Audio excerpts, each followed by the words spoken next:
പരിശുദ്ധ ഖുർആനിൽ പരിശുദ്ധ റമദാനിനെ സംബന്ധിച്ച് ഈ ആയത്തിന്റെ അവതരണങ്ങളും ഖുർആനിന്റെ അവതരണങ്ങളുമൊക്കെ ചർച്ച ചെയ്യുന്ന ഒരു മാസമായിട്ട് പോലും അള്ളാഹുവിന്റെ കലാം എത്ര ആയത്ത് നമുക്ക് ഓതാനറിയാം, എത്ര ആയത്തിന്റെ അർത്ഥം നമുക്കറിയാം, എത്ര ആയത്തിന്റെ ആശയങ്ങൾ നമ്മൾ മനസ്സിലാക്കിയിട്ടുണ്ട്. എന്തിനാ ഞാനത് ചോദിക്കുന്നത്? വിശുദ്ധ ഖുർആൻ വായിക്കുമ്പോൾ ഓ പ്രിയപ്പെട്ടവരെ, എന്റെയും നിങ്ങളുടെയും ചിന്ത ഉണരണമെങ്കിൽ അത് കേവലം അക്ഷരങ്ങൾ കൂട്ടി വായിച്ചതുകൊണ്ട് ചിന്ത ഉണരില്ല.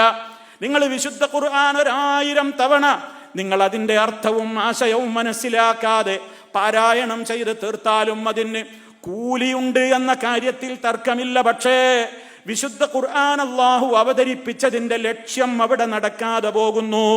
അത് ചിന്തിക്കാനുള്ളതാണ്, അത് ആലോചിക്കാനുള്ളതാണ്, അത് ഉൾക്കൊള്ളാനുള്ളതാണ്. ആ നിലക്ക് നമുക്ക് സാധിക്കണമെങ്കിൽ എന്താണ് ഞാൻ പാരായണം ചെയ്യുന്നതെന്ന് എനിക്ക് അർത്ഥം മനസ്സിലാക്കുവാൻ സാധിച്ചിട്ടുണ്ടോ?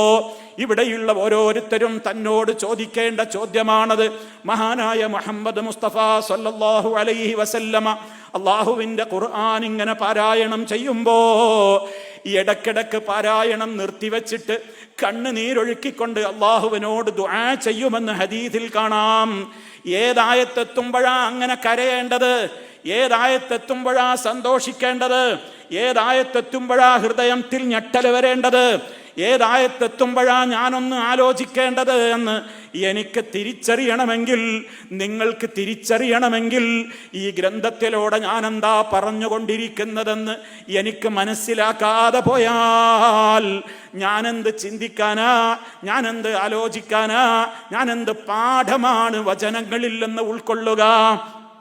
അതുകൊണ്ട് ഈ മാസത്തിലെങ്കിലും ഒന്ന് കുറ്റബോധത്തോടെ മനസ്സ് തുറന്ന് സ്വന്തത്തോട് പറയ്, എന്റെ നാഥാ, നിന്റെ കലാം നീ ഞങ്ങൾക്ക് അവതരിപ്പിച്ച് തന്നിട്ട് അതിലെ 114 അധ്യായങ്ങളിൽ നിന്ന് എത്ര വചനങ്ങളിലൂടെ എന്തെല്ലാം കാര്യങ്ങളാ നീ ഞങ്ങളോട് സ്നേഹത്തോടെ കരുണയോടെ പറഞ്ഞതെന്ന് ഇന്നുവരെ മനസ്സിലാക്കാൻ ഞാൻ ശ്രദ്ധിച്ചിട്ടില്ലല്ലോ.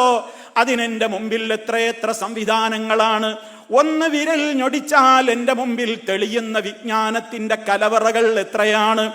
എത്രയെത്ര ഉസ്താദുമാരാണ് എനിക്ക് വിശുദ്ധ ഖുർആൻ പഠിപ്പിക്കാൻ തയ്യാറായി എൻ്റെ മുമ്പിൽ നിൽക്കുന്നത്.